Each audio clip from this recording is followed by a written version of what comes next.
چند چیزیں ایسی یہ بھی بتا دوں کہ جن پر خمس واجب نہیں ہے، ٹھیک ہے؟ ان میں سے ایک چیز یہ ہے کہ جب آپ نے کسی چیز کا خمس نکال دیا اور وہ بعد میں چیز آپ کے پاس ہے تو وہ 100 سال بھی آپ کے پاس رہے گی، اس پر دوبارہ خمس نہیں ہوگا۔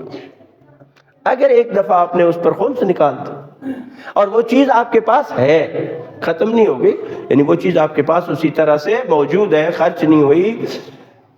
زمین ہے، آپ نے خریدی، اس کا آپ نے خمس ادا کر دیا، اب وہ 100 سال بھی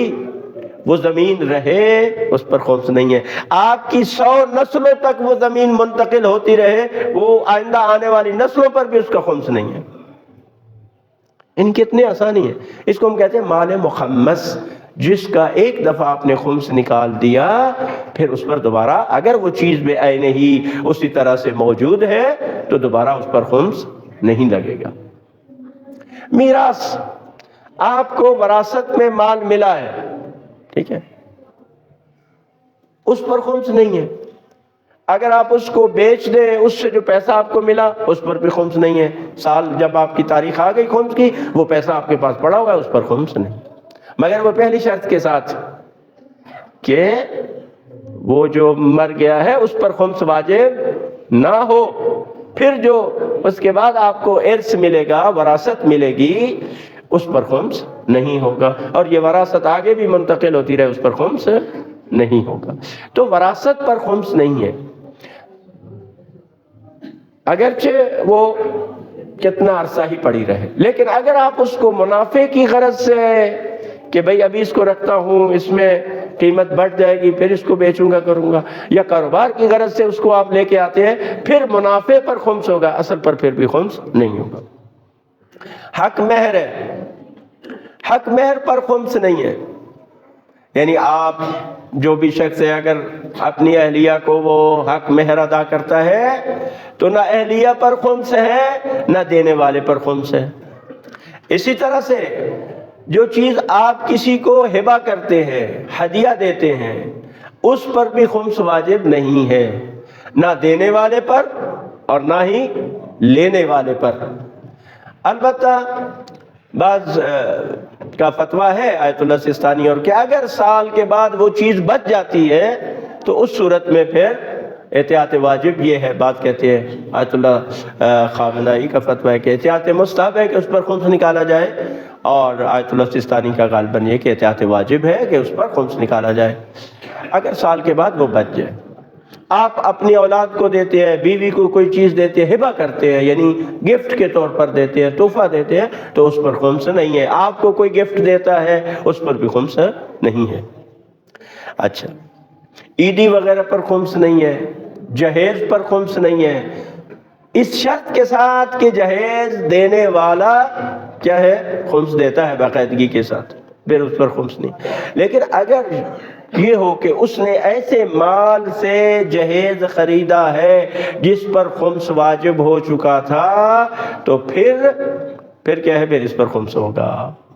پھر اس جہیز پر خمس ہوگا۔ کیونکہ دیکھیں 5واں حصہ بڑی کامن سی بات ہے سمجھنے والی، کہ 5واں حصہ اس شخص کا تھا ہی نہیں، اس نے آگے منتقل کر دیا، تو جس کو بھی وہ منتقل نہیں ہوگا اس کو 5واں حصہ منتقل نہیں ہوتا، ٹھیک ہے۔ حتیٰ اگر آپ کسی سے کوئی چیز خریدتے ہیں، کہتے ہیں کہ اور وہ یہ بتا دیتا ہے کہ بھئی اس پر خمس واجب ہے، میں نے خمس ادا نہیں کیا، تو خریدنے والے پر اس 5ویں حصے پر خمس واجب ہوگا،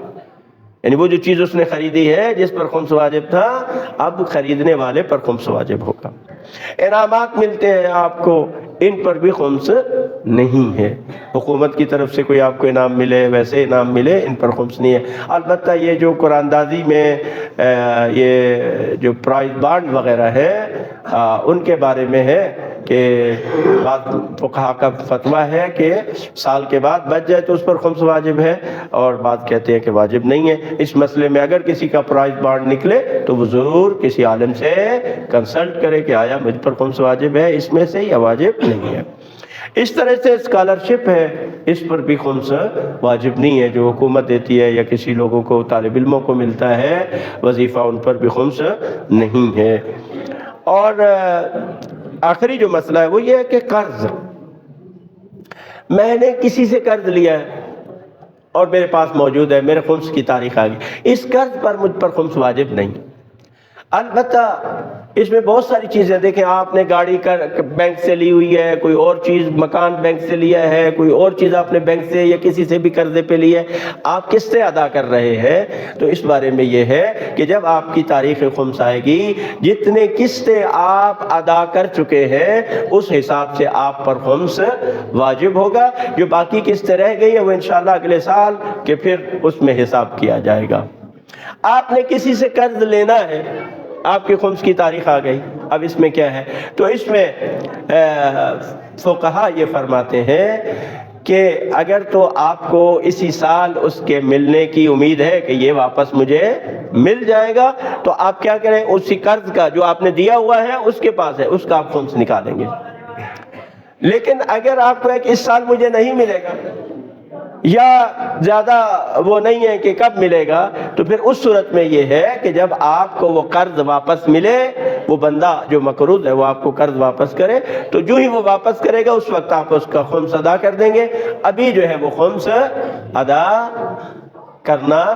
آپ کے لیے واجب اور ضروری نہیں ہے۔ مسائل بہت ہیں، انشاءاللہ آئندہ خطبات میں جو ہے وہ عرض کریں گے۔ اب یہ ہے کہ کسی نے کبھی بھی خمس نہیں دیا،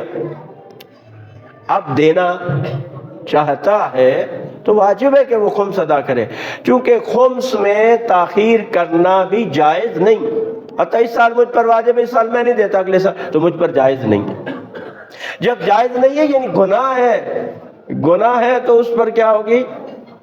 سزا ملے گی۔ اب یہ ہے کہ اگر کوئی، آخری بات، اگر کوئی یکمشت خمس ادا نہیں کر سکتا، ٹھیک ہے، اس پر خمس واجب ہو گیا، اب چونکہ جن جن چیزوں پر خمس واجب ہے وہ ان چیزوں کو استعمال نہیں کر سکتا جب تک کہ خمس ادا نہ کرے۔ اب ایسی صورت میں خمس اس نے چیزیں استعمال کرنی ہے کہ وہ چاہتا ہے کہ بری و ذمہ ہو جائے، تو اس کے لیے فقہا نے ایک راستہ نکالا ہے کہ وہ ایک دفعہ اس شخص کے پاس جس کے پاس اجازت ہے وہ اس کے پاس آ جائے، ایک دفعہ وہ سارا خمس اپنا ادا کر دے گا،